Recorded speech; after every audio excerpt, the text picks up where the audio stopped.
حضرت علامہ محمد بن احمد ذہبی رحمۃ اللہ علیہ فرماتے ہیں، ایک شخص شرابیوں کی صحبت میں بیٹھتا تھا۔ جب اس کی موت کا وقت قریب آیا تو کسی نے کلمہ شریف کی تلقین کی تو کہنے لگا، تم بھی پیو اور مجھے بھی پلاؤ۔ معاذ اللہ، بغیر کلمہ پڑھے مر گیا۔ جب شرابیوں کی صحبت کا یہ حال ہے تو شراب پینے کا کیا وبال ہوگا۔ ایک شطرنج کھیلنے والے کو مرتے وقت کلمہ شریف کی تلقین کی گئی تو کہنے لگا، شاہک یعنی تیرا بادشاہ۔ یہ کہنے کے بعد اس کا دم نکل گیا۔ پیارے اسلامی بھائیوں، معلوم ہوا اچھی صحبت اپنانے میں فائدہ ہی فائدہ ہے، جبکہ بروں کی صحبت اختیار کرنے میں دین و دنیا کا سراسر نقصان ہی نقصان ہے کہ بری صحبت انسان کے ایمان کو بھی برباد کر ڈالتی ہے۔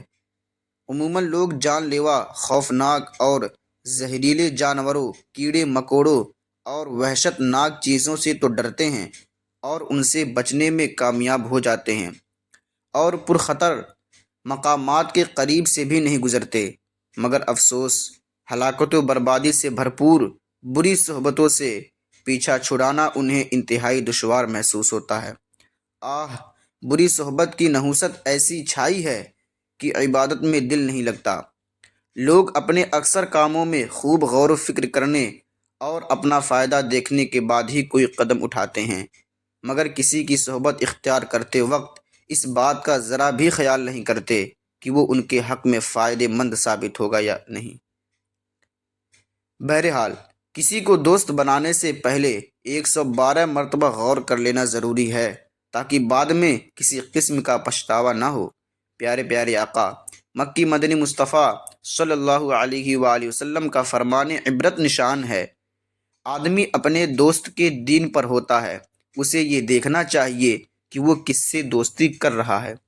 حکیم الامت مفتی احمد یار خان رحمۃ اللہ علیہ فرماتے ہیں، کسی سے دوستی کرنے سے پہلے اسے جانچ لو کہ وہ اللہ پاک اور رسول اللہ صلی اللہ تعالی علیہ وآلہ وسلم کا مطیع یعنی فرما بردار ہے یا نہیں۔ رب فرماتا ہے، وَكُونُوا مَعَ الصَّادِقِينَ، اور سچوں کے ساتھ ہو جاؤ۔ صوفیہ رحمۃ اللہ علیہم اجمعین فرماتے ہیں، انسانی طبیعت، انسانی نیچر میں اخذ یعنی لے لینے کی خاصیت ہے۔ حریص یعنی لالچی کی صحبت سے حرص، لالچ، زاہد دنیا سے بے رغبتی اختیار کرنے والے کی صحبت سے زہد و تقوی ملے گا۔ پیارے اسلامی بھائیوں، ہمیں چاہیے کہ دوستی کے معاملے میں ہر کسی پر اندھا اعتماد نہ کریں اور نہ ہی ایسوں کی صحبت میں بیٹھیں جن کا دامن پہلے ہی مختلف قسم کی برائیوں سے داغدار ہو، کیونکہ طرح طرح کی برائیوں میں مبتلا رہنے والے لوگوں پر جب برا وقت آتا ہے تو ان سے تعلقات رکھنے والے بھی بسا اوقات اس کی لپیٹ میں آ جاتے ہیں۔ پیارے اسلامی بھائیوں، یاد رہے، جس طرح شرابیوں، جواریوں اور گناہوں میں ملوث رہنے والوں کے ساتھ اٹھنا بیٹھنا باعث ہلاکت ہے، اسی طرح بد مذہبوں سے میل جول رکھنا، ان کی تقاریر سننا، کتابیں پڑھنا، ان کی آڈیو سننا، ویڈیو دیکھنا یا کسی دوسرے کو شیئر کرنا، ان کے ساتھ کھانا پینا یا رشتہ داری قائم کر لینا بھی ایمان کے لیے زہر قاتل اور دنیا و آخرت کی شدید تباہی و بربادی کا سبب ہے۔ پیارے اسلامی بھائیوں، تفسیر صراط الجنان جلد 3 صفحہ نمبر 134 پر لکھا ہے، بد مذہبوں کی محفل میں جانا اور ان کی تقریر سننا ناجائز و حرام اور اپنے آپ کو بد مذہبی و گمراہی پر پیش کرنے والا کام ہے۔ ان کی تقاریر آیات قرآنیہ پر مشتمل ہوں، خواہ احادیث مبارکہ پر، اچھی باتیں چننے کا گمان رکھ کر بھی انہیں سننا ہرگز جائز نہیں۔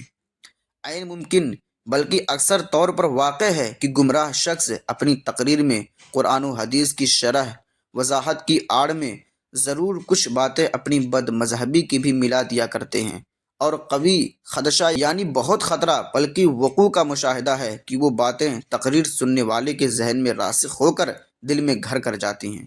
یہی وجہ ہے کہ گمراہ و بے دین کی تقریر و گفتگو سننے والا عموماً خود بھی گمراہ ہو جاتا ہے۔